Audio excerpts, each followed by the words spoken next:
تعاستي. يجب أن أعاني في كل ليلة كي أكتب؟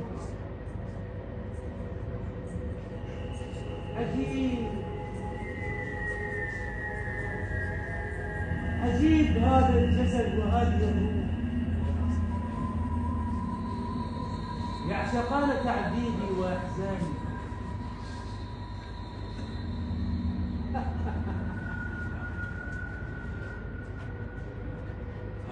لكن لا يعرفان أن تعاستي هي تعاستهما وحزني حزنهما، لأننا بكل بساطة جسد واحد وروح واحد. لكن من أنا؟ وكيف لي أن أكتب بلا ألم؟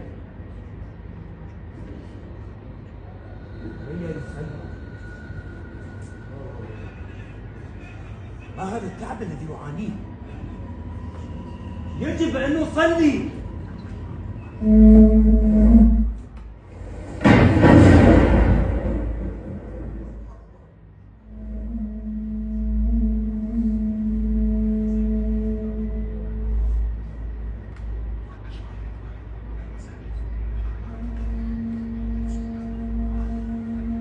اجبرني يا رب،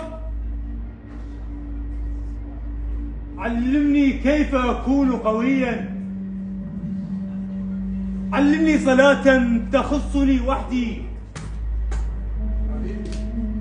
علمني كلمات لي فقط كي أناجيك بها وحدك.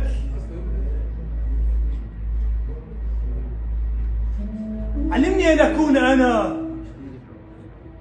يا رب البيان. كن معي فأنا أخاف الظلام. علمني كلمات تنيرني تضيء داخلي. لا تستطيع.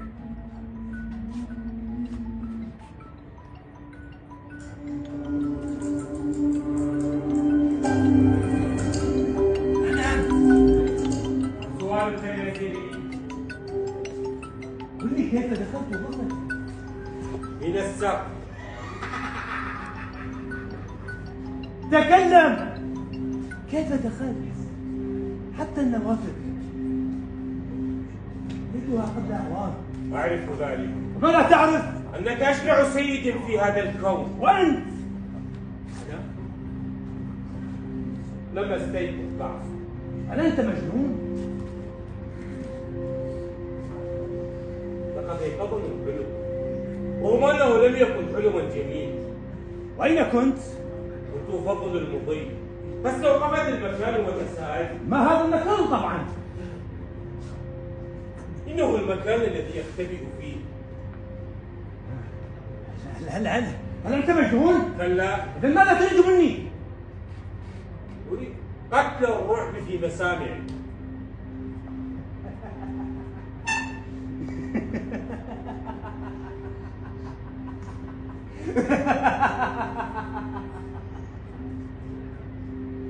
اوكي. أريد أن أرتب أفكارك.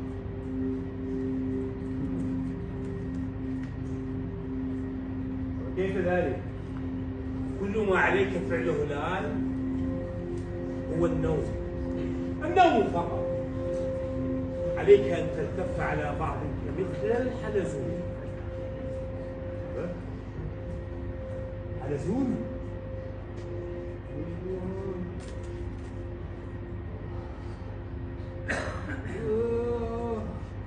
هل تسخر مني؟ كلا. ولماذا أسخر منك؟ يجب عليك أن تنام.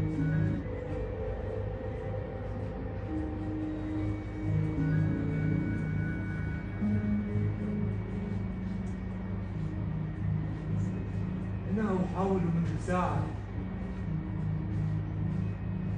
منذ بزوغ الفجر،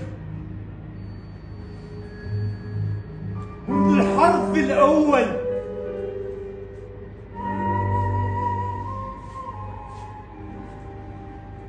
منذ أن غفى أول إنسان في كهفه، منذ أن خطأ أول حلزون على هذه الأرض. لكن يجب أن تنام. لا أستطيع. جربت كل شيء، ذهبت إلى العرافات وقرأت كل الأوردة وجربت كل أنواع السحر والتعاويذ، ولكن دون جدوى. أنا لدي وما هو؟ أن تغادر هذا المكان. هذا القبر إنه يأكل، يقتحم روحك. لا أستطيع، لا أستطيع. هنا لما وضعت رأسي وأبصرت النور، وهنا ألفت أول قصة، وهنا وجدت نصفي التي ولدت بكري، وهنا حملت أول حبيب.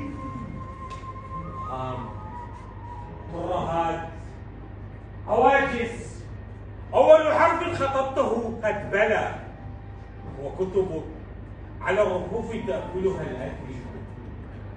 نصفك تغط في نوم عميق بلا انتهاء.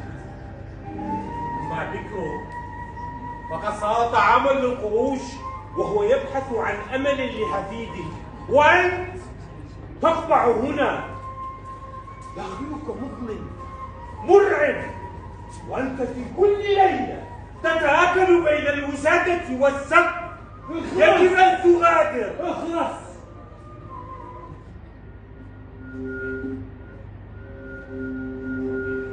قل لي، ماذا تمسك هذه التفاحة بيدك؟ هذه كي يأكلها. بل كي لا تسقط. ماذا تقصد؟ أنا أمسك هذه التفاحة، ولما حاولت أن أغادر هذا المكان شدني بقوة وسحبني بكل ما أوتي من جاذبية. هذه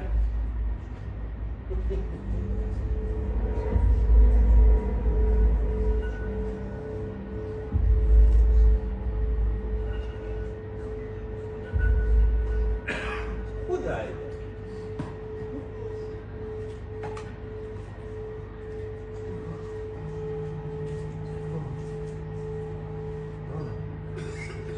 الذي يحدث وكأننا الشخص الوحيد المتبقي لي. أطرافي تنكثف، جسدي حقيقة الفادحة أراها أمامي تتنزل علي كالرعب الأزلي. أمام خطة السؤال الساذج منك يا صاحب التفاح، أين أنت؟ قل لي أين أنت؟ هل هربت؟ تكلم يا حبيبي نيوتن. يجب عليك أن تنام. أنت الشخص الوحيد المتبقي لك. أنت الوحيد القادر أن تضيء داخلك، أن توهج روحك.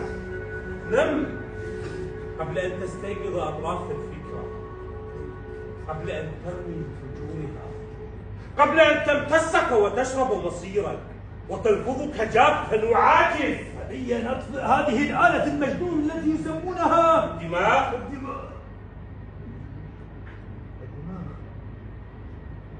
أريد خلاصي من هذا الشيطان يا رب. علي أن آخذ حبة من النوم السحري القاهرة القلق والاكتئاب. لا أظن أصدقائي، بل هي أسوأ أعدائك، والماضية قدما في مشروع تدميرك بمباركة شخصية منك. نم.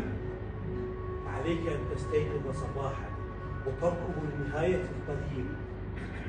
ستجد الحفرة، ستسقط فيها وتستيقظ بلا انتهاء، كالجياع، كالموتى، كقصائد السياب. جفاف كبير في فمي، كنت بلسان ثقيل. أغمض عينيك وابتسم بقلبك. الخدر يزحف لي من أصابعي، الخدر يزحف لي من أصابعي. سأغني لك بحنجرة رديئة وصوت هزيل، فلا شيء في صدرك سوى حفرة بعصفور صغير، ولا شيء بجوار سريرك الدافئ سوى ساعة تضخ لك الدم والقصائد. سأحتضن لألملم شتات روحي ولآخذك إلى المكان الأمثل.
عايزة اروح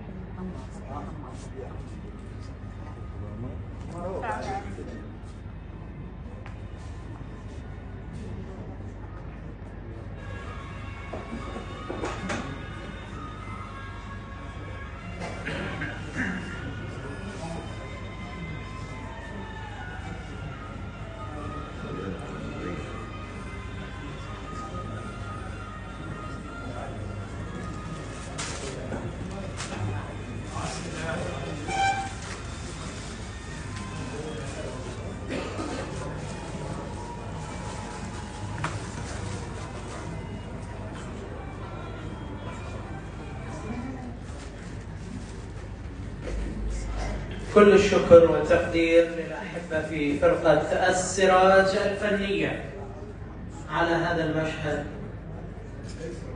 التمثيلي. تغلب على هواجسك بقدرتك وإرادتك وحزيمتك، فالهواجس مهما كانت تبقى هواجس. إذن أحبتي الكرام، سننتقل الآن إلى الجلسة البحثية في محاورها المتعددة وعناوينها المتعددة بإدارة أستاذنا الدكتور صادق حسين كنيج.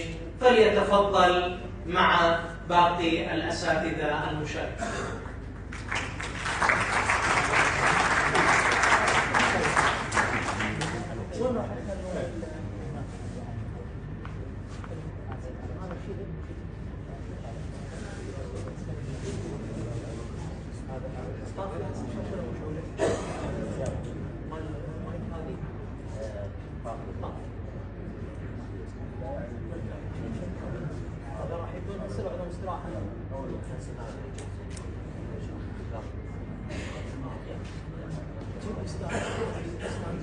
شوف المنصة اكو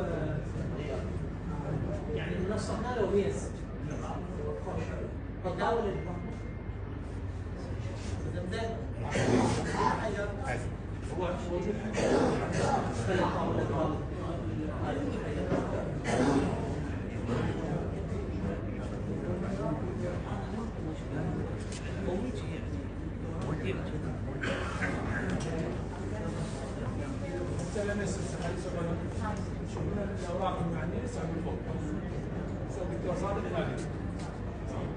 السلام عليكم ورحمة الله وبركاته.